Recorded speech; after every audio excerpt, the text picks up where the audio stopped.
है। इसका पूरा नाम है 3 डायमेंशनल ज्योमेट्री। हाँ, introduction to 3 dimensional geometry, in short 3D।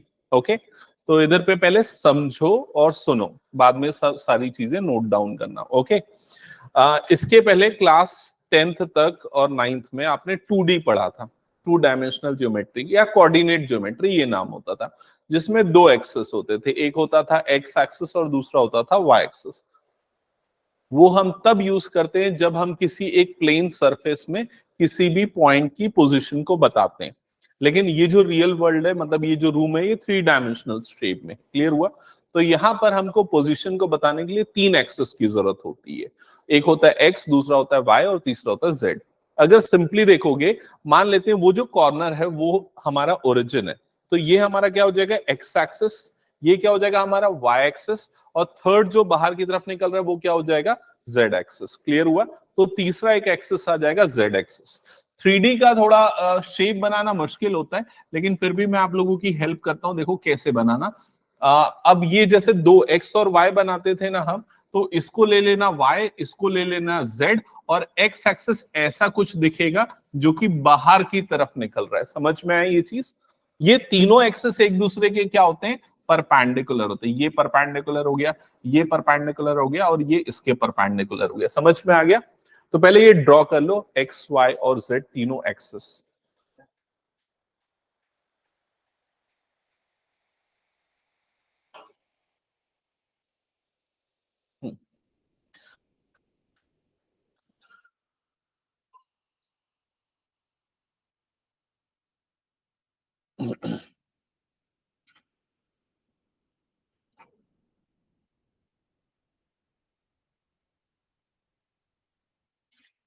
कर लिया सबने ड्रॉ? जल्दी जल्दी कर लेना, ऐसा कुछ ज्यादा अच्छा बने नहीं बने चलेगा, बट अंडरस्टैंडिंग हो जाए। ओके, सो ये हो गया। अब देखो, सिमिलरली जैसे अगर मैं यहां से पीछे की तरफ जाता हूं इस तरह से, तो ये क्या हो जाएगा, नेगेटिव एक्स एक्सिस।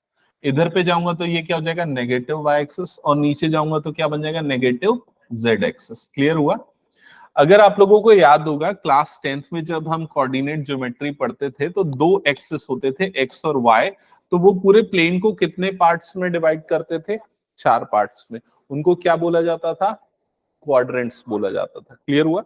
लेकिन अब क्या होता है, 3 एक्सेस होते हैं, तो वो पूरे प्लेन को ना 8 पार्ट्स में डिवाइड करते हैं। मैं 8 पार्ट्स में, 8 इक्वल पार्ट्स में। कैसे होता है मैं इमेजिन करके बताता हूँ। मान लो ये हो गया एक्स, ये हो गया वाई और ये हो गया जेड एक्सिस। तो पहला पार्ट ये वाला होगा जिस रूम में हम हैं, दूसरा पार्ट इसके बाजू वाला रूम होगा, तीसरा पार्ट इसके पीछे वाला रूम होगा, चौथा पार्ट कौन सा हो जाएगा, इसके बाजू और पीछे के बाजू वाला रूम। समझ में आ रहा है कि नहीं चीज? तो ऐसे 4 पार्ट्स यहां पर बन गए, और 4 पार्ट्स कौन से होंगे, इसके नीचे वाले फ्लोर पे सेम 4 रूम्स अगर बनेंगे। क्लियर हुआ ये चीज? तो ऐसे टोटल 8 पार्ट्स में डिवाइड होता है, जिनको बोला जाता है ऑक्टेंट्स। ऑक्टा का मतलब 8 होता है ना, क्वाड का मतलब क्या होता है, 4 होता है। तो ऑक्टेंट्स मतलब 8 इक्वल पार्ट्स में डिवाइड होता है। क्लियर हुआ ये चीज? ठीक है। अब यहां पर ना प्लेन्स के बारे में डिस्कस कर रहा हूं मैं। तो जैसे अगर मान लो ये हमारा 3 डायमेंशनल स्पेस है, मैंने बोला ये वाला एक्सिस एक्स एक्सिस है, वो एक्सिस वाई एक्सिस है। तो जो फ्लोर बन रहा है वो सिर्फ 2 एक्सिस से बन रहा है। कौन से एक्सिस से बन रहा है, एक्स से और वाई एक्स से। तो इस फ्लोर को हम बोलेंगे एक्स वाई प्लेन। क्या बोलेंगे, एक्स वाई प्लेन। समझ में आए? अब ये एक्स एक्सिस है, मान लो ये वाला, और ये वाला जेड एक्सिस है। तो ये जो पूरी वॉल बन रही है, इस प्लेन को हम क्या बोलेंगे, एक्जेड प्लेन बोलेंगे, क्योंकि कौन से एक्सिस से बन रहा है, एक्स एक्सिस से और जेड एक्सिस से। समझ में आया कि नहीं ये चीज? एंड सिमिलरली दूसरा एक और प्लेन होगा, वो कौन सा हो जाएगा, वाई जेड प्लेन। जैसे कि ये वाला जो वॉल बन रहा है वो कौन सा प्लेन हो जाएगा, वाई जेड प्लेन होगा। क्लियर हुआ ये चीज? अब ये प्लेन के बारे में जानना क्यों जरूरी है मैं बता रहा हूं। मान लो कोई भी एक रैंडमली कोई एक पॉइंट आ रहा है, इस तरह से कोई एक पॉइंट आया पी, ठीक है, मुझे उसके कोऑर्डिनेट बताने, तो कोऑर्डिनेट कैसे पता चलेंगे, ये पॉइंट जेड एक्स प्लेन से कितना डिस्टेंस पे है वो बताता है उसका एक्स कोऑर्डिनेट। समझ में आ रहा है? ये पॉइंट एक्स वाई प्लेन से कितना डिस्टेंस पे है वो बताता है उसका जेड कोऑर्डिनेट। और ये पॉइंट जेड एक्स प्लेन से कितना डिस्टेंस पे है वो बताता है उसका y कोऑर्डिनेट। मतलब समझ में आ रहा है ये चीज? जैसे मान लो इसी रूम की बात करें, मैंने ये कौन सा प्लेन बोला, ये वाला कौन सा प्लेन है, XZ प्लेन है। ये कौन सा प्लेन है, YZ प्लेन है। ये कौन सा प्लेन है, XY प्लेन। मान लो कोई एक पॉइंट है यहां पर, है ना, मुझे इसका x कोऑर्डिनेट चाहिए, तो मैं कौन से डिस्टेंस देखूंगा, YZ प्लेन से कितना डिस्टेंस है। ठीक है, मुझे इसका y कोऑर्डिनेट चाहिए, तो कौन सा डिस्टेंस देखूंगा, ZX प्लेन से कितना डिस्टेंस है। और y को x कोऑर्डिनेट, z कोऑर्डिनेट चाहिए तो उसकी हाइट देखूंगा। समझ में आया कि नहीं ये चीज? तो अगर आप अपने बुक में रेफर करोगे ना, तो बेस्ट है अगर आप अपने बुक में 11.2 फिगर देखोगे। 11.2 फिगर दिख रहा है? 11.2 फिगर में देखो, पॉइंट P दिख रहा है ना। पॉइंट P का कोऑर्डिनेट क्या मार्क्ड है वहां पर, XYZ मार्क्ड है। अब वो x कैसे बना हुआ है, देखो उसने वो एक डिस्टेंस मार्क किया हुआ है O से। पॉइंट P सबसे ऊपर में, ये 11.2 देखो पॉइंट P। क्लियर हुआ? 3D। ठीक है, यहां तक क्लियर? तो वो x कोऑर्डिनेट, y कोऑर्डिनेट और z कोऑर्डिनेट। तो आप इसमें सबसे पहले ये लिखना कि अगर मान लो कोई पॉइंट P है जिसका की कोऑर्डिनेट है x, y, z। अच्छा, इसमें 3 कोऑर्डिनेट होते हैं, x, y और z। तो जो x कोऑर्डिनेट है वो कैसे निकलता है, x coordinate, it is a distance, it is a distance from YZ plane. It is a distance from YZ plane. Note करो इसको, ये बहुत इंपॉर्टेंट पॉइंट्स है ना, ये डायरेक्टली यूज होंगे और अच्छे से नोट पॉइंट बना लिए ना, बहुत इजीली आंसर कर लोगे। It is a distance from YZ plane, x coordinate. Similarly y coordinate, किसी भी पॉइंट का y कोऑर्डिनेट कैसे निकलता है, बताओ कैसे निकलेगा? It is a distance from XZ plane. समझ में आ गया? और अगर किसी पॉइंट का z कोऑर्डिनेट चाहिए तो उसका किससे डिस्टेंस देखेंगे, distance from XY plane.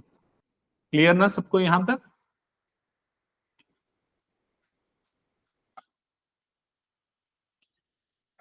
Okay.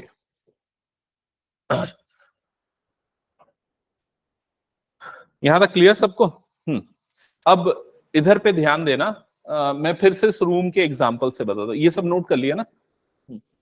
अब फिर से इस रूम के हिसाब से बताता हूं। मान लो ये हमारा एक्स एक्सिस है, ये वाला जो है, ये वाई, और क्या लिया था हमने, इसको एक्स लिया था क्या पहले, एक्स, और ये वाई, और ये क्या लिया था हमने, जेड।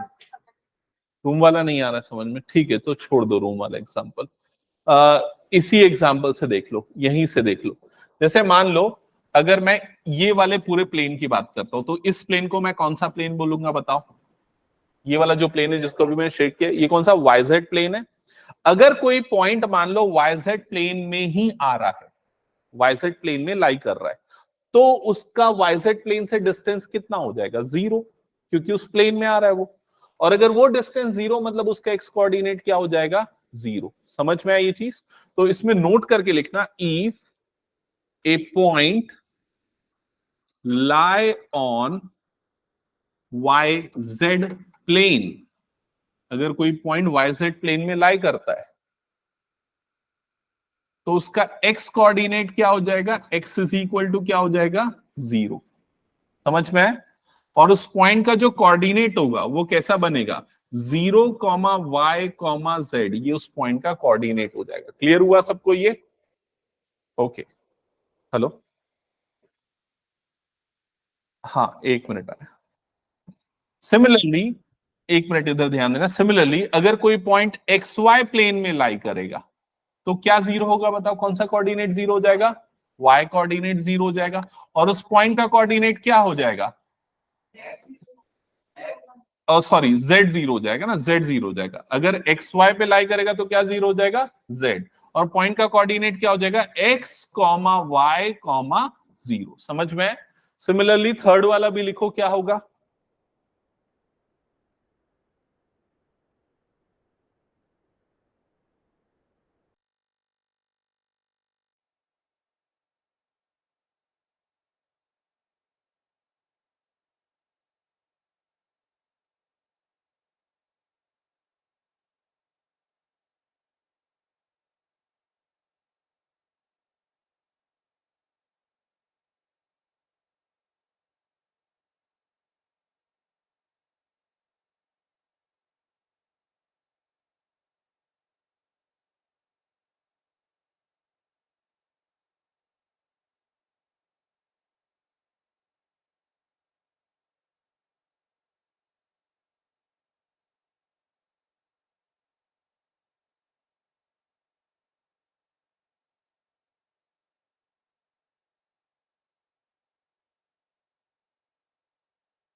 ओके, सो नोट किया सबने? तो थर्ड क्या लिखा, अगर कोई पॉइंट कौन से प्लेन में लाई करेगा, एक्जेक्ट प्लेन में लाई करेगा, तो उसका y कोऑर्डिनेट क्या हो जाएगा, 0, और yes x comma 0 comma z। Clear हुआ? अब आते हैं नेक्स्ट केस पे। अगर मान लो कोई पॉइंट यहां पर आ रहा है, यहां पर आ रहा है, मतलब वो किस पे आ रहा है, कौन से एक्सिस पे आ रहा है, z एक्सिस पे आ रहा है। और अगर z एक्सिस में मतलब दोनों प्लेन पे है, कौन से प्लेन पे है, yz प्लेन में भी है, और कौन से प्लेन में है, xy प्लेन में भी है। समझ में आएगी नहीं ये चीज? तो बताओ क्या होगा। अगर कोई पॉइंट यहां पर आ रहा है, z एक्सिस में आ रहा है, मतलब वो दोनों प्लेन पे लाई कर रहा है, z एक्सिस में है मतलब दोनों प्लेन पे है। कौन कौन से प्लेन पे है, yz प्लेन में भी है एंड zx प्लेन में भी है। समझ में आया कि नहीं ये चीज? तो उसके कौन कौन से कोऑर्डिनेट 0 होंगे, उसका इसके कारण कौन सा कोऑर्डिनेट 0 हो जाएगा, x कोऑर्डिनेट। इसके कारण कौन सा कोऑर्डिनेट 0 हो जाएगा, y कोऑर्डिनेट। तो इसका मतलब उस पॉइंट का कोऑर्डिनेट क्या होगा, 0 कॉमा 0 कॉमा z। समझ में आया कि नहीं? So if a point lie on, if a point lie on z axis, तो उसका मतलब उसके x और y दोनों कोऑर्डिनेट क्या हो जाएंगे, 0। सिमिलरली अगर कोई पॉइंट y एक्सिस पे लाई करेगा, तो उसका कोऑर्डिनेट क्या हो जाएगा, 0 कॉमा y कॉमा 0। और अगर कोई पॉइंट x एक्सिस पे लाई करेगा, तो उसका कोऑर्डिनेट क्या हो जाएगा, x कॉमा 0 कॉमा 0। क्या ये समझ में आ गया सभी को?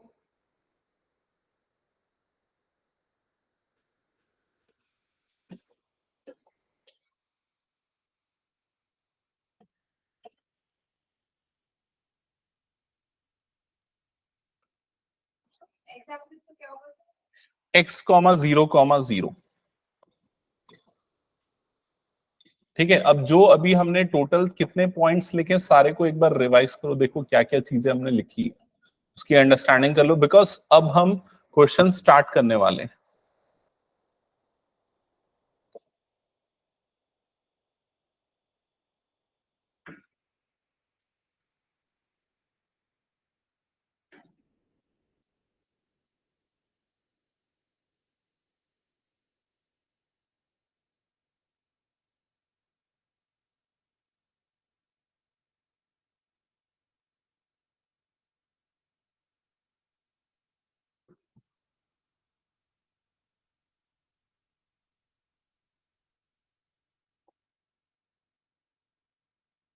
हम्म,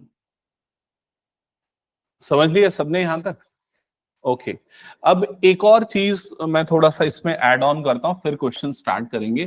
तुम लोगों को याद होगा वो क्वाड्रेंट वाला सिस्टम जब हम लोग पढ़ते थे क्लास 9th और 10th में, तो अगर हमको किसी पॉइंट का कोऑर्डिनेट दिया रहता था, सपोज 2,4, ये अगर किसी पॉइंट का कोऑर्डिनेट है, तो आप देख के बता देते थे वो पॉइंट कहां पर लाई करेगा, कहां लाई करेगा, फर्स्ट क्वाड्रेंट।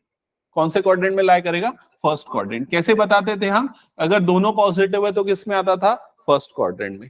अगर ऐसा है -2,4, तो कहां पर लाई करेगा वो, सेकेंड क्वाड्रेंट में। तो सेकेंड क्वाड्रेंट में क्या होता था, माइनस प्लस। थर्ड क्वाड्रेंट में क्या होता था, माइनस माइनस। और फोर्थ क्वाड्रेंट में क्या होता था, प्लस माइनस। ये याद है?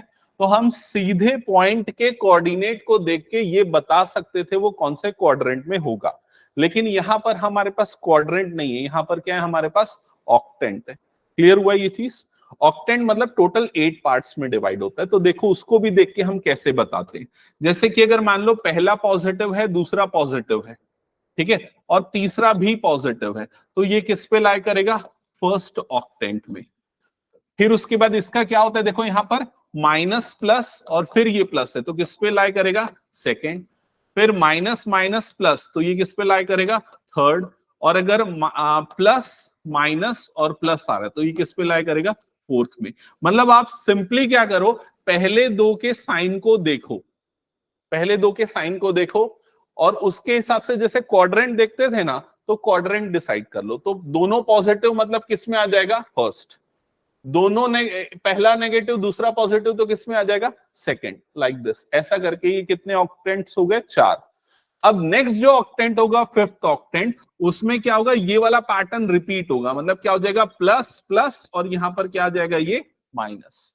फिर क्या आ जाएगा सिक्स ऑक्टेंट में, माइनस प्लस, और ये क्या आ जाएगा, माइनस। सेवेंथ ऑक्टेंट में क्या आ जाएगा, ये माइनस माइनस और माइनस। और एट्थ ऑक्टेंट में यहां पर क्या आ जाएगा, ये प्लस माइनस और माइनस। क्लियर हुआ ये चीज। तो सिंपल तरीका, आप क्या करो, सिर्फ पहले दो के साइन देखो, ठीक है, उसके हिसाब से क्वाड्रेंट मिलेगा। तीसरा अगर नेगेटिव पॉजिटिव है तो वही ऑक्टेंट होगा, नेगेटिव है तो क्या कर दोगे, +4 कर देना। क्लियर ये चीज। एक एग्जांपल बताता हूं समझना। जैसे कि अगर लिखा हुआ है -2,4,6, अगर ये लिखा हुआ है, तो आप पहले दो का साइन देखोगे, तो पहले दो का साइन क्या है, यहां पर देखो, माइनस प्लस, और तीसरा वाला भी क्या है, प्लस। तो माइनस प्लस मतलब कौन सा होता है, सेकंड। तो ये किस में आएगा, सेकंड ऑक्टेंट में। समझ में है। लेकिन अगर ये ऐसा हो जाए -2,4,-6, तो ये पहले दो के हिसाब से किस में आ रही है, सेकंड में, और ये नेगेटिव है तो 2 + 4 कर दो, मतलब किस में आ जाएगा, ये सिक्स्थ वाले में आ जाएगा। समझ में आया विदुषा। देखो पहले दो को ध्यान दो, है ना, उसके हिसाब से क्वाड्रेंट निकाल लेते थे। तीसरा अगर पॉजिटिव है तो वही ऑक्टेंट, तीसरा अगर नेगेटिव है तो उसमें +2 कर दो। पहले दो के हिसाब से माइनस प्लस मतलब कौन से में आ रहा है, ये सेकंड में। लेकिन ये कौन सा हो गया, नेगेटिव, तो 2 + 4, सेकंड +4 मतलब किस में आ जाएगा, 6 में। और अगर पॉजिटिव रहा तो उसी में लाइक करेगा। क्लियर ये चीज। ओके, अगर मान लो, यहां तक हो गया, नोट कर लिया सबने।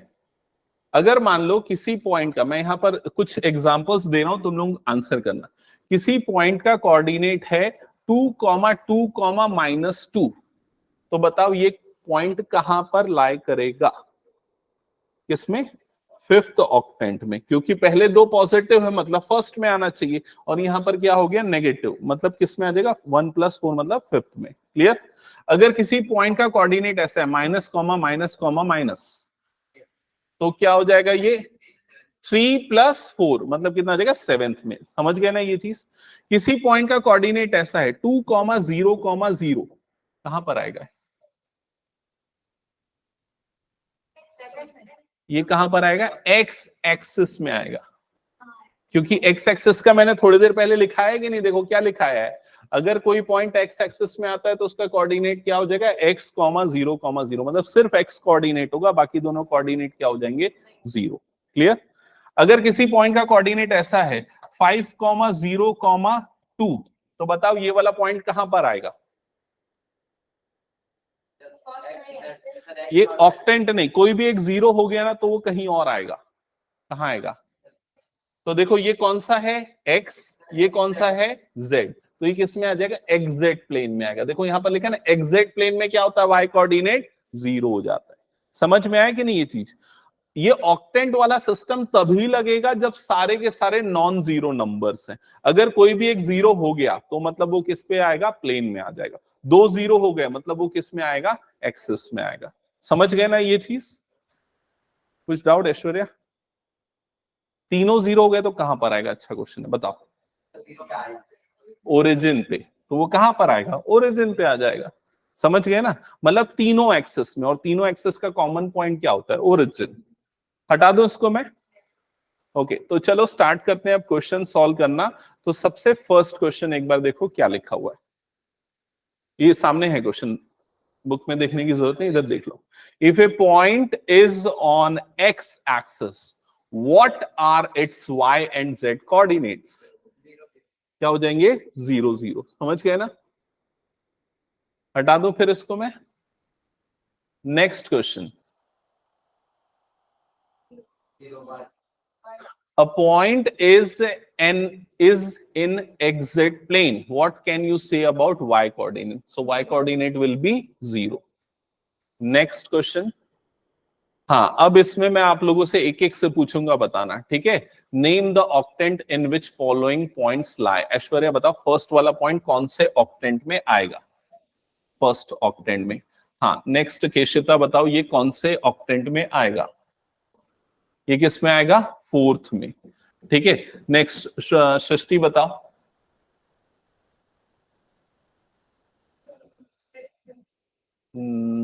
देखो प्लस माइनस किस में आता है, प्लस माइनस किस में आता है ये बताओ।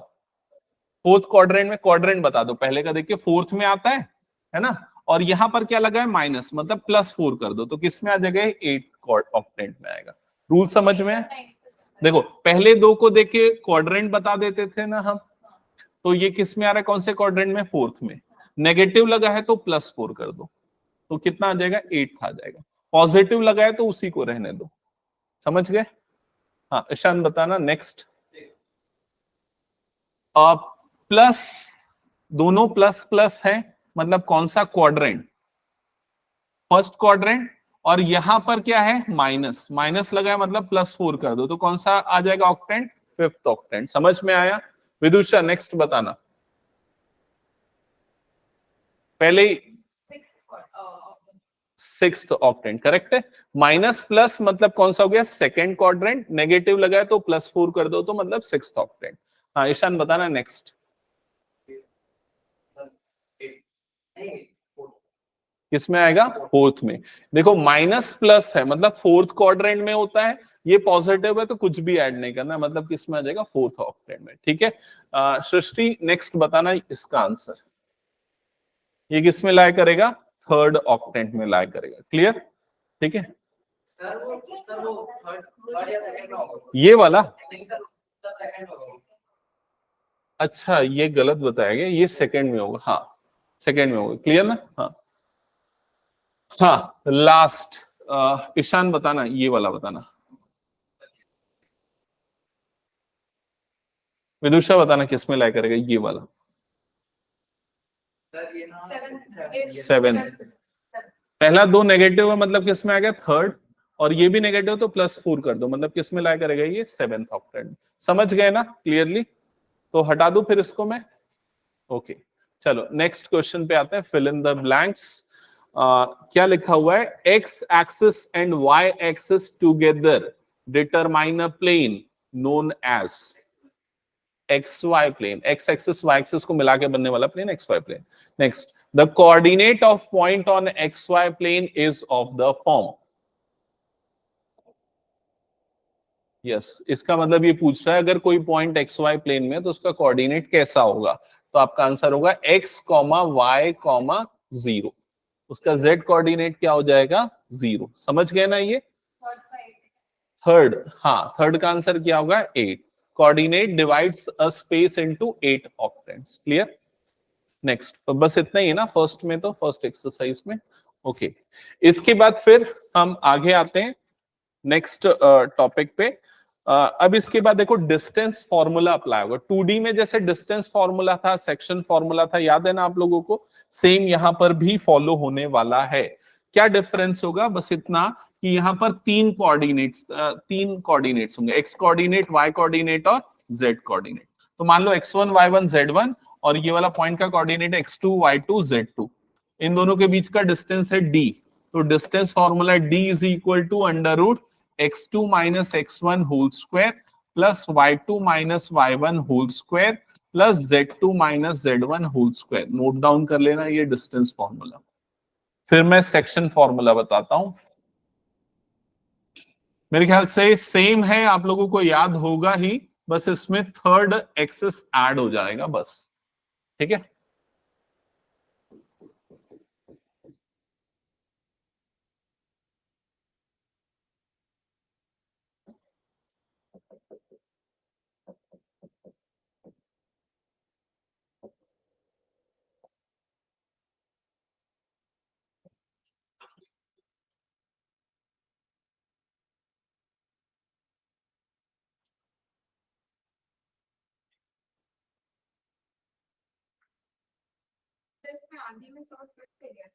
करेंगे ना। पहले एनसीईआरटी कंप्लीट कर ले फिर कर लेते हैं।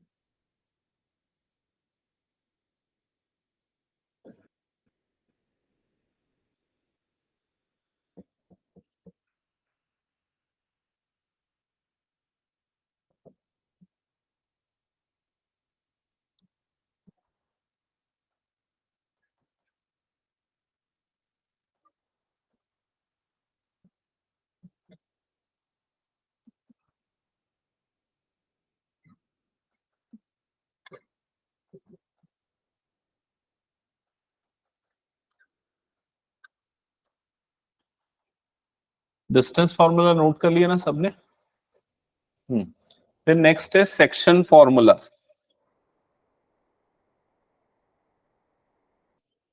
सेक्शन फॉर्मूला डिलीट कर दिया है क्या इस बार?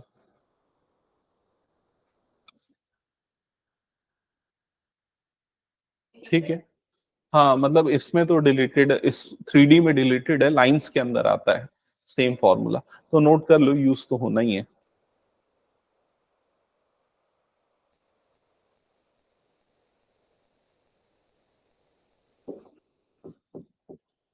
और वैसे भी डिलीटेड से कोई फर्क नहीं पड़ता, तुम लोग के स्कूल वाले तो जो पढ़ा रहे हैं वो आएंगे ना, भले वो CBSE ने डिलीट किया हुआ रखा।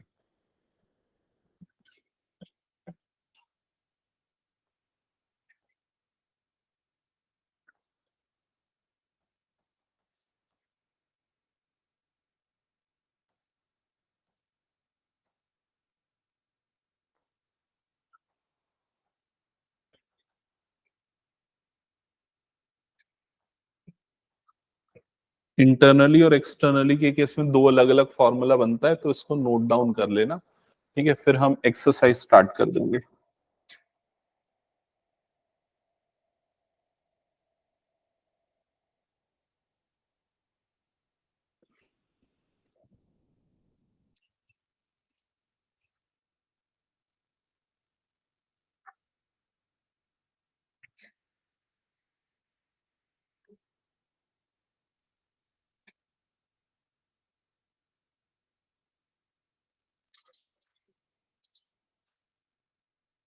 हो गया?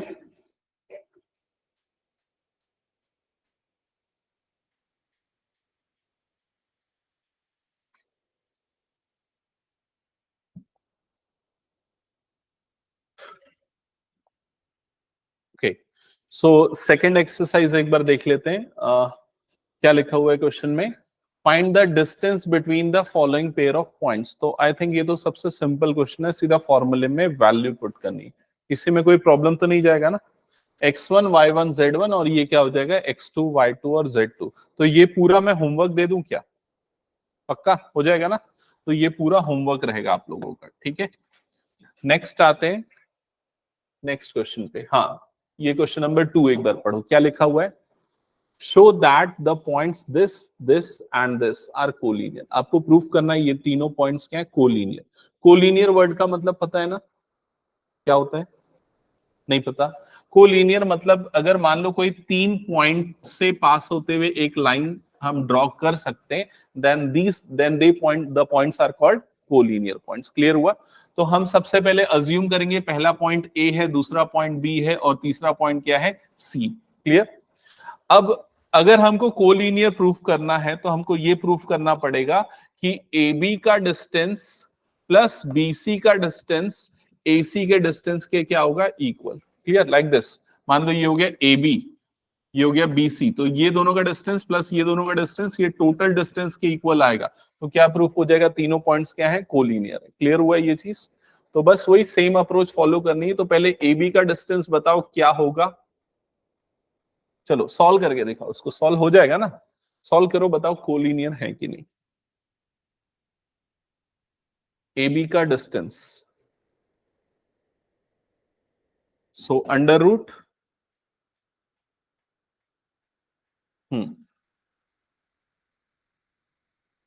क्या है formula, x2 minus x1 whole square. So x2 मतलब ये हो जाएगा 1 minus of -2 whole square plus, हाँ बोल, हाँ x2 minus x1 whole square plus y2 minus y1 whole square. तो y2 माइनस y1 मतलब कितना आएगा, 2 minus 3 whole square plus 3 minus 5 का होल स्क्वायर। यहां तक क्लियर? फर्दर नेक्स्ट स्टेप में बताओ क्या होगा। ये वाली टर्म कितनी बन जाएगी, 3 बनेगा ना। 3 का स्क्वायर मतलब ये कितना हो जाएगा, 9।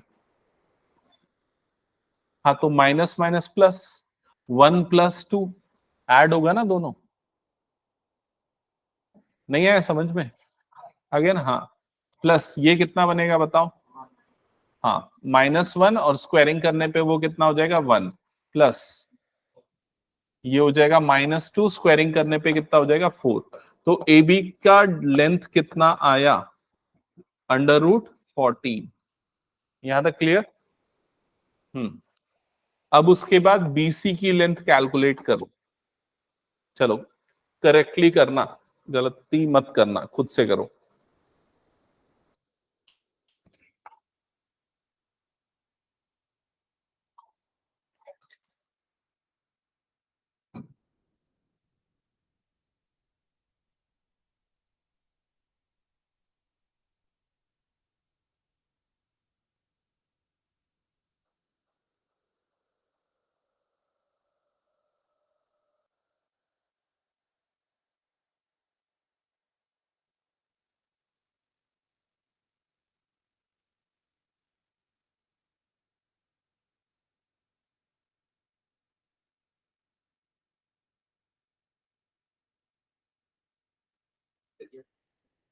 √56 आया। ठीक है, नेक्स्ट निकालो।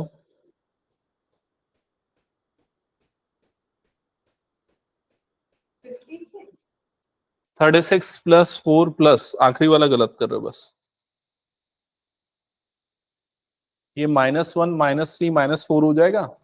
-4 का स्क्वायर कितना होता है 16। ये -1 है ना, ये इधर देखो -1, ये माइनस प्लस क्या हो जाएगा माइनस, तो क्या बनेगा -3, -1 और -3।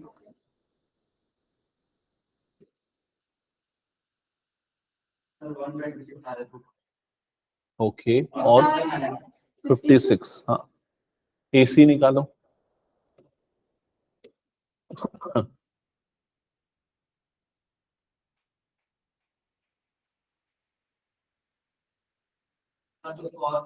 गलत किया, 7 -2 होगा ना, 2 बार माइनस आएगा। हाँ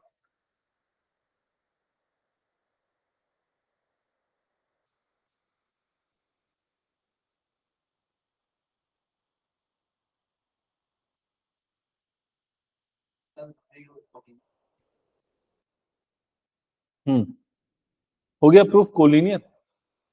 ऐश्वर्या नहीं हुआ। हाँ बीसी की लेंथ कितनी आई, √56 आ गई। 56 को हम क्या लिख सकते हैं, 2 × 2 × 14 लिख सकते हैं। तो कितना बन जाएगा 2√14। क्लियर। फिर एसी कैलकुलेट किया, एसी कितना आया बताओ। नहीं रूट के अंदर सिंपली बताओ, रूट के अंदर कितना, 126 आया रूट के अंदर। अब ये देखो कितना होता है 3 × 3, 14 9 126, तो 3 × 3 कितना हो जाएगा ये 14, तो ये कितना बन जाएगा 3√14। क्लियर हुआ ये। अब देखो इन दोनों का sum A B plus B C, तो ए बी है √14, बी सी कितना है 2√14, तो दोनों ऐड होके कितना बन जाएगा 3√14 which is equal to A C. Clear हुआ ये।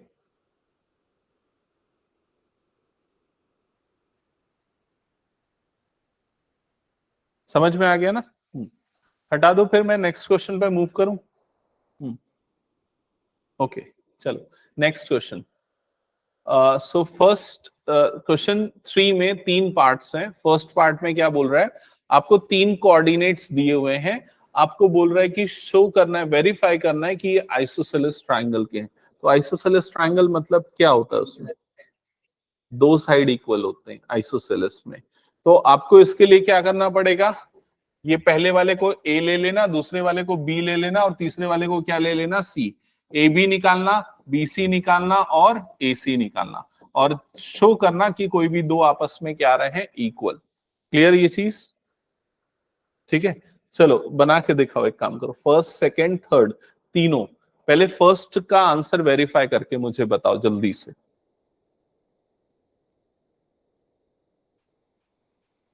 ए बी में distance formula, actually distance formula की ना 1-2 बार प्रैक्टिस जरूरी है, नहीं तो गलती करते हैं बच्चे।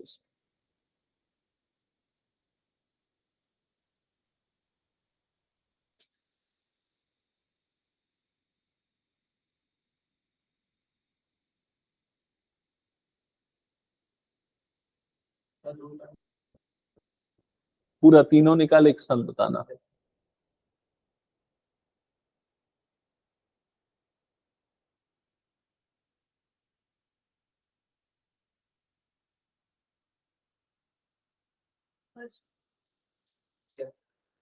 तीनों निकाल लिया, A B B C C A. Okay, दो, हाँ 256, ये गलत कर रही है, माइनस माइनस प्लस हो जाएगा ना, तो -6 और ये +10 है, मतलब 4 बचेगा ना।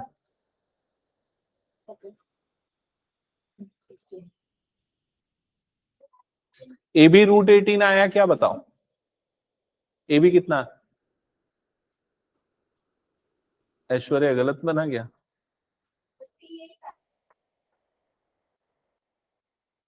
कुछ तो भी। पहला वाला देखो 1 - 0 का स्क्वायर 1, दूसरा वाला 6 - 7 का स्क्वायर, तो 1 का स्क्वायर वो भी 1, फिर -6 - 10 मतलब +10, हाँ 4 का स्क्वायर 16। एसी निकालना चाहिए, हाँ -6 फिर माइनस ऑफ -10 का स्क्वायर, तो +10 बन जाएगा ना, वो माइनस माइनस 2 बार आ जाएगा ना।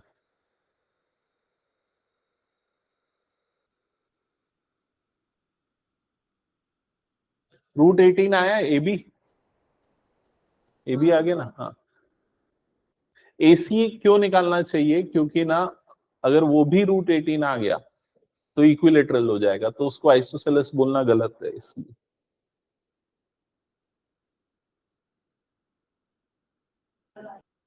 4 - 1 का होल स्क्वायर 3 का स्क्वायर 9, फिर उसके बाद क्या किया, 9 - 6 का होल स्क्वायर 3 का स्क्वायर। ये क्या किया है विदुषा, 9 - 6 कितना होता है? हम्म हम्म आ गया ना, हाँ लास्ट वाला निकाल लेना, अनइक्वल आएगा ऑब्वियसली। कितना रहा, √36, ओके √36 आ रहा है, ठीक है। फिर उसके सेकेंड पार्ट में क्या करना है, चेक करो, राइट एंगल ट्राइंगल शो करना है, कैसे शो करोगे? हाँ, पाइथागोरस थ्योरम। तो हाँ, इस पे क्या करना, पहले तीनों साइड निकाल लेना, सुन लो, पहले तीनों साइड निकाल लेना, फिर जो सबसे बड़ी साइड है उसका स्क्वायर कर लेना, ठीक है, वो तुम्हारा क्या हो गया, h² हो गया। और बाकी दोनों साइड के स्क्वायर को आपस में ऐड करके देखना, अगर ये दोनों पार्ट इक्वल आया मतलब वो क्या हो जाएगा, राइट एंगल ट्राइंगल हो जाएगा। क्लियर हो जाएगा ये, करो जल्दी से। थर्ड का सेकंड, देखो इसको क्या शो करना है, पहले क्वेश्चन पढ़ो। राइट एंगल ट्राइंगल में क्या होता है, पाइथागोरस थ्योरम अप्लाई होता है। तो तुम क्या करना, तीनों साइड की पहले लेंथ निकालना, फिर सबसे बड़ी वाली साइड का स्क्वायर निकालना, और बाकी दोनों साइड के स्क्वायर का सम निकालना, अगर ये दोनों आपस में इक्वल आया तो राइट एंगल ट्राइंगल है।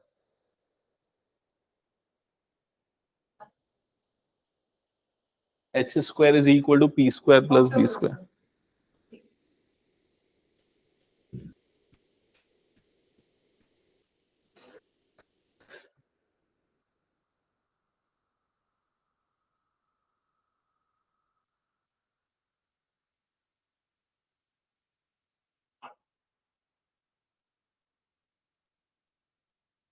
कितना रहे बी,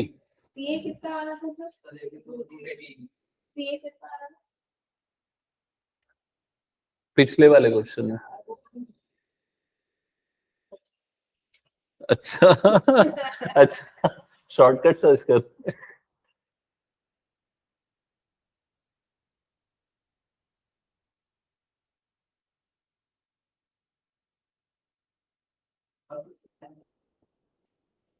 हाँ, तू गलत कर रहा है मतलब कहीं कुछ।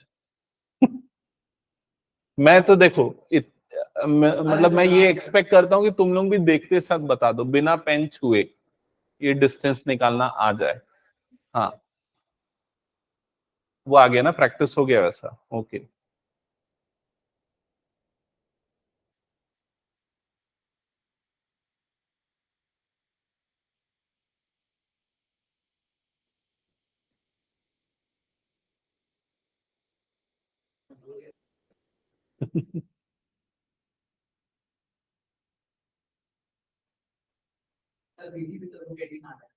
हाँ, ए बी रूट 18 आया।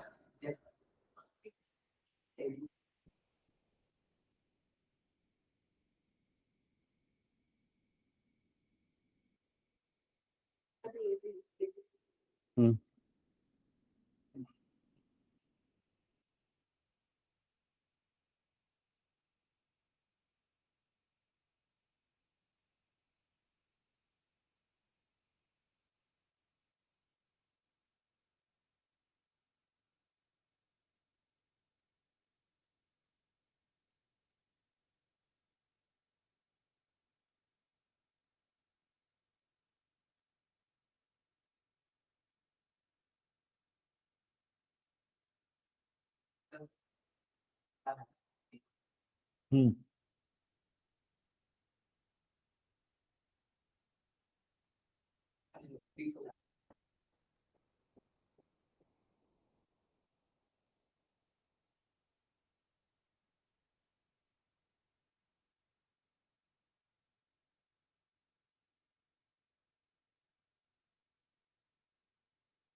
हो गया, बन गया सृष्टि।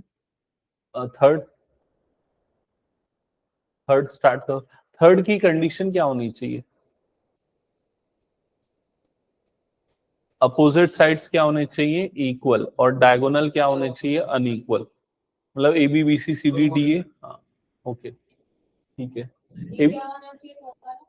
थर्ड में अपोजिट साइड्स इक्वल और डायगोनल अनइक्वल, पैरेललोग्राम है ना। हम्म, ठीक है, कैलकुलेट करो जल्दी। एसी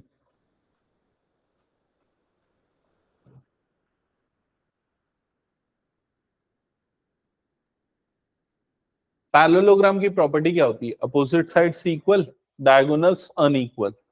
ये इंपॉर्टेंट है क्योंकि डायगोनल अगर इक्वल आ गए तो वो क्या हो जाएगा? रेक्टेंगल हो जाएगा। ओके, और ये जो क्वेश्चंस है ना, ये मतलब 1 मार्क वाले क्वेश्चंस है। मतलब आपको ये चारों वर्टाइसेस दे देगा और ऑप्शन देगा A rectangle, B parallelogram, C square. आया था ये क्वेश्चन।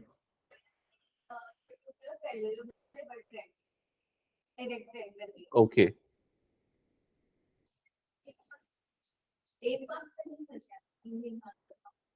हाँ, तुम लोग के स्कूल में एक नाम 30√36 सही है। हाँ, 16 + 4 20 + 16 36। सो सबसे बड़ा कौन सा है? ये है। तो AC² is equal to 36। Okay, है ना। और बाकी दोनों का स्क्वायर करके ऐड करो। सो AB², नहीं यहाँ छोड़ो, अगली line. AB² is equals to कितना आएगा? AB²।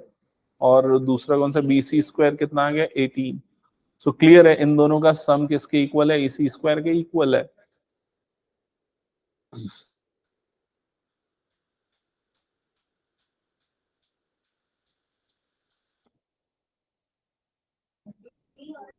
आ गया। अभी देखो, तुम लोग ना बहुत ज्यादा टाइम लगाते हो। सुनो इधर, एकदम फटाफट, कैलकुलेशन बहुत वीक है। ए बी देखो इधर पे कैसे निकलेगा। ये हो गया ए बी, है ना, अंडर रूट। इसको पूरा मैनुअली लिख के नहीं करना, मन में ही करो। x2 - x1 whole square, 1 minus of minus कितना हो जाएगा? +1। मतलब कितना हो जाएगा? 2। 2 का स्क्वायर कितना होता है? 4। समझ गए ना?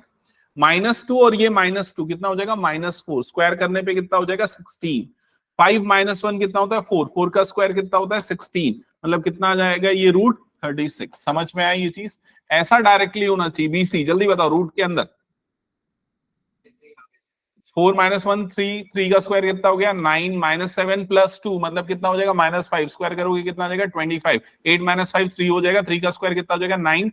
9 + 9 18। 18 + 25 कितना हो जाएगा? 43। 43 आया।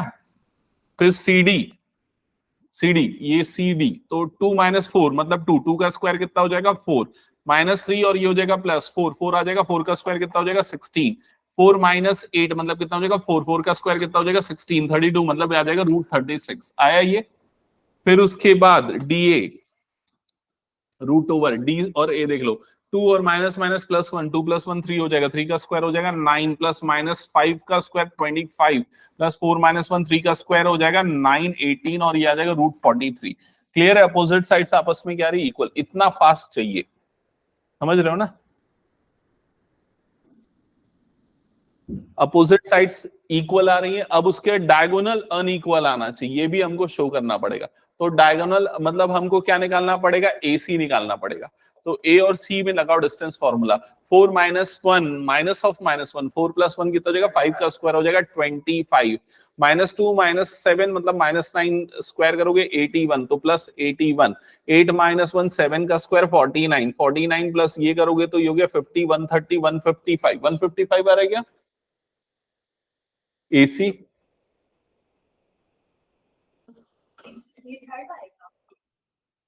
थर्ड वाले का, हाँ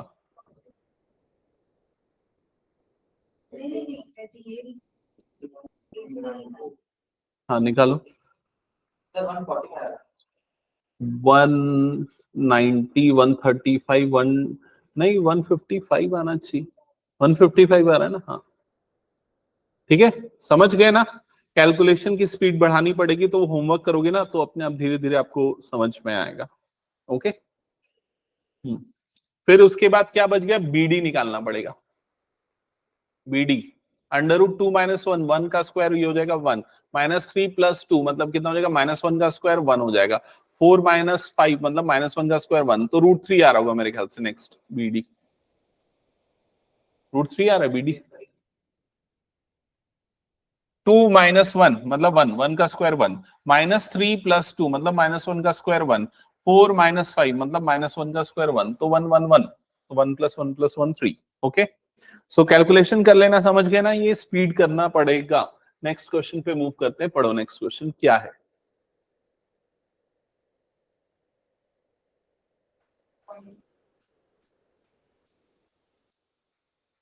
हाँ, क्या बोल रहा है ये समझ के बताओ बस। दो पॉइंट आपको दिए हुए, पहले पॉइंट का कोऑर्डिनेट क्या है? 1, 2, 3। दूसरा पॉइंट का कोऑर्डिनेट क्या है? 3, 2, -1। एक पॉइंट नहीं बताना है हमको, बहुत सारे पॉइंट बताना है या सेट ऑफ पॉइंट्स बताना है जो कि क्या हो? इक्वी डिस्टेंट हो इन दोनों से। समझ में आ रहा है? तो इन वो पॉइंट यहां पर हो सकता है, लेकिन यहां भी तो हो सकता है, यहां भी तो हो सकता है, यहां भी तो हो सकता है। समझ में आ रहा है कि नहीं? क्योंकि इन दोनों का डिस्टेंस और इन दोनों का भी डिस्टेंस इक्वल होगा, इन दोनों का डिस्टेंस और इन दोनों, मतलब आपको ये बहुत सारे पॉइंट्स बताने हैं जिनका इनसे डिस्टेंस क्या हो? इक्वल हो। तो कैसे करेंगे हम? वो जो पॉइंट्स होंगे बहुत सारे, हम उसको क्या अज्यूम कर लेंगे? उसका कोऑर्डिनेट x, y, z मान लेते हैं। वो पॉइंट का क्या कोऑर्डिनेट हो गया? x, y, z। ये पहले वाले पॉइंट को A ले लेते हैं, दूसरे वाले पॉइंट को B ले लेते हैं, और इस वाले पॉइंट को क्या ले लेते हैं? P ले लेते हैं। समझ गए? हाँ, AP is equal to BP, correct? हाँ, सो यहां पर हम ऐसे स्टार्ट करेंगे, AP is equal to BP। ये हम लेंगे कंडीशन, क्योंकि इक्वी डिस्टेंट दिया हुआ है क्वेश्चन में। ठीक है, यहां तक लिख लिया सबने? अब AP में डिस्टेंस फॉर्मूला लगाओ और बताओ क्या आएगा। सबसे पहले x-1 का होल स्क्वायर, ऐसे ही होगा। x2 - x1 मतलब यहां पर क्या हो जाएगा? x-1 का होल स्क्वायर। क्लियर? फिर उसके बाद y-2 का होल स्क्वायर प्लस ये क्या हो जाएगा? z-3 का होल स्क्वायर। हाँ, अभी रुक जाओ, अभी पहले इसमें पुट करते जाओ। एपी की जगह पे मैंने सीधे ये पुट किया। Clear? That is equal to, अब बीपी में लगाओ डिस्टेंस फॉर्मूला, तो क्या हो जाएगा? x-3 का होल स्क्वायर। यहां पर लिखो x-3 का होल स्क्वायर प्लस 3 - x भी चलेगा, x-3 भी चलेगा, लेकिन ऐसा लिखने पे ज्यादा अच्छा होगा, मतलब कैलकुलेशन में गलती नहीं करोगे तुम लोग। समझ गए ना? नेक्स्ट टर्म क्या आएगी? प्लस y-2 का होल स्क्वायर। लास्ट टर्म बताओ क्या आएगी? z+1 हो जाएगा ना, क्योंकि माइनस माइनस के कारण वो क्या हो जाएगा? प्लस। z+1 का होल स्क्वायर। समझ गए ना? अब इसके बाद क्या करना है? ये पहला स्टेप सबको क्लियर? हाँ, सबको ऐसी काट देंगे क्या? अभी नहीं कटेगा, पहले रूट हटाना है ना। और रूट हटाने के लिए क्या करोगे? Squaring both the side. So squaring करोगे तो दोनों तरफ रूट हट जाएगा, यहाँ पर क्या बच जाएगा? x माइनस वन का whole square plus y minus two का whole square plus z minus three का होल स्क्वायर, और राइट साइड में बचेगा x माइनस थ्री का whole square plus y minus two का whole square plus z plus one का whole square. समझ गए यहां तक? ओके। फिर इसके बाद आइडेंटिटी लगाना। कौन सी आइडेंटिटी?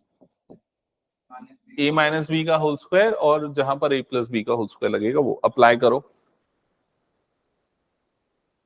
अप्लाई करो, सिंप्लीफाई करो, जितना पॉसिबल है उतना सिंप्लीफाई करो। बताओ फाइनली आंसर क्या आ रहा है? जल्दी जल्दी जल्दी, ये तो इजी क्वेश्चंस हैं, अभी तो इसके डिफिकल्ट चालू नहीं हुए।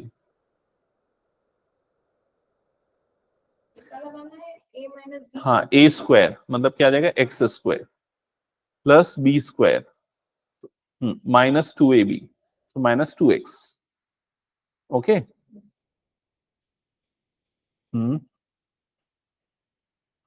टू का स्क्वायर फोर होता है ना। हम्म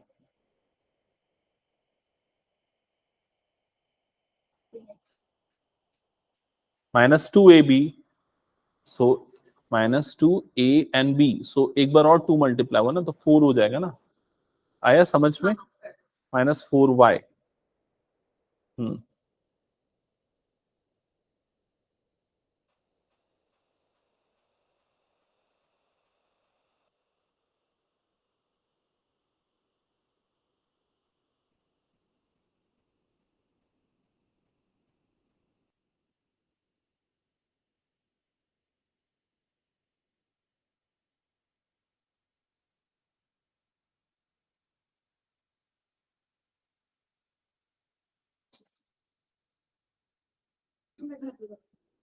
ऐसा नहीं, अभी अभी बनाना है, चलो बनाओ जल्दी।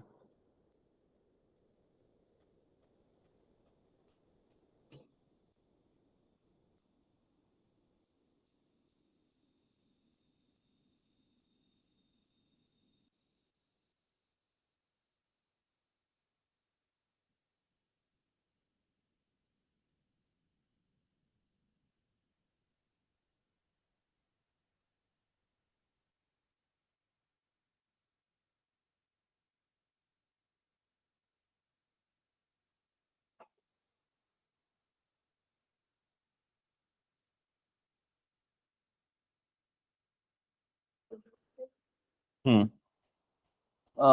देखो, अगर इसमें ना एक बार में वो स्टेप स्किप करने में प्रॉब्लम होता है ना, आइडेंटिटी लगा दो। माइनस टू ए बी हो जाएगा ना, तो ए ये है, बी ये है। देखो minus two into Y into two ऐसा लिख दो, ठीक है? कोई बात नहीं, एक स्टेप बढ़ेगा और कुछ नहीं होगा। इंटू वाई इंटू टू, समझ में आया कैसे हुआ? ये यहां माइनस नहीं रहेगा ना, minus two A B, so that's it, वो माइनस नहीं रहेगा मल्टीप्लीकेशन में तीनों। Okay. Similarly Z square plus three square minus two into Z into three. Okay, three, that is equals to, फिर क्या हो जाएगा? ये X square plus three square minus two into X into three. Okay, next बताओ। Hmm hmm plus two का square hmm Y है ना। Next बताओ।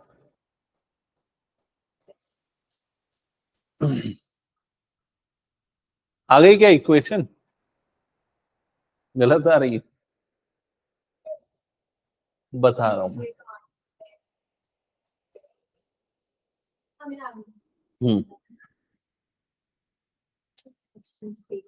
प्लस टू, प्लस आएगा ना यहाँ पर, प्लस, ये प्लस होगा क्योंकि z प्लस वन का होल स्क्वायर। हाँ, ओके। सो इधर पे ध्यान देना। वैसे आप एक्सपांड करोगे, लेकिन एक चीज अगर आप यहाँ पर देख लोगे तो इजी हो जाएगा। देखो इधर, अभी मैं तुम लोग को बता रहा था, उसी समय ध्यान आया, ये दोनों टर्म ऐसे ही काट सकते हो, कट जाएंगे ना। एक्स प्लस टू का whole square, X plus two का होल स्क्वायर इक्वल टू के अपोजिट साइड है, साइन सेम है, पहले कट जाएगा, ठीक है? और यहां पर एक्सपांड करोगे तो क्या हो जाएगा, A square plus B square minus 2ab, तो माइनस 2x हो जाएगा। ये क्या हो जाएगा, A square plus B square, तो 3 का स्क्वायर कितना हो जाएगा 9, माइनस 2ab तो माइनस 6, 3 2 जा कितना हो गया 6 है। राइट साइड में भी ए स्क्वायर प्लस बी स्क्वायर, 3 का स्क्वायर 9 माइनस 6x, और यहाँ हो जाएगा A square plus B square plus 2ab तो 2z। अब देखो ये करने के बाद क्या कटेगा, एक्स स्क्वायर तो डेफिनेटली कट जाएगा, जेड स्क्वायर वाली टर्म्स भी आपस में कैंसल आउट हो जाएंगी, प्लस 9 यहां पर है, प्लस 9 यहां पर है, ये भी कैंसल आउट होगा, और क्या कैंसल आउट होगा, प्लस 1 यहां पर है, प्लस 1 यहां पर भी, वो भी कैंसल आउट हो जाएगा।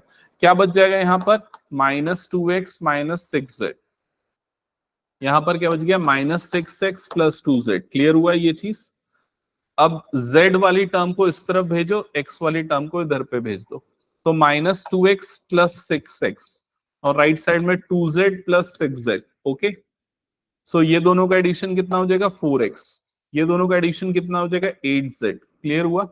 ये 4 उधर अपॉन में चले जाएगा, तो x इज इक्वल टू कितना हो जाएगा 8z अपॉन 4, 4 1 सा 4 2 सा, सो आपको मिलेगा x is equal to 2z। क्या ये समझ में आया? ठीक है, ओके। कितने लोगों का आ गया है? आ गया, सृष्टि का आ गया, ऐश्वर्या आया कि नहीं आया? नहीं आया, केशिता नहीं आ रहा है? आ जाएगा वो, ठीक है, लेकिन आना चाहिए, ये इजी क्वेश्चन है इसलिए बोल रहा हूं। हाँ, तुम लोग वो प्लस की जगह माइनस और ये छोटी छोटी गलती कर रहे हो, ठीक है। तो इसको एक बार ट्राई करके देखना, जिसने नहीं बनाया, विदुषा इसको पूरा कंप्लीट करना, यहां तक आना। हाँ, हटा दो फिर इसको मैं। चलो नेक्स्ट क्वेश्चन देख लेते हैं। आई थिंक ये क्वेश्चन अपन एक फ्रेश क्लास में करेंगे, थोड़ा टाइम लेगा ये, है ना। ओके, फिर इसके बाद मिसलेनियस बचा हुआ है, उसमें भी ज्यादा क्वेश्चंस तो है नहीं, 3 4 क्वेश्चंस है, और आरडी कर लेंगे फिर अपन। वो उसको स्किप कर दे, वो नहीं। हाँ क्या, फिर मैं सोच रहा हूँ लिमिट्स एंड डेरिवेटिव्स करेंगे, या स्ट्रेट लाइंस, ये दोनों लिमिट्स कर लेते हैं। ओके, तो लिमिट्स कर लेंगे, और उसका वेटेज सबसे ज्यादा रहेगा अभी जो सेकंड टर्म के जो भी टॉपिक्स है ना उन सब में।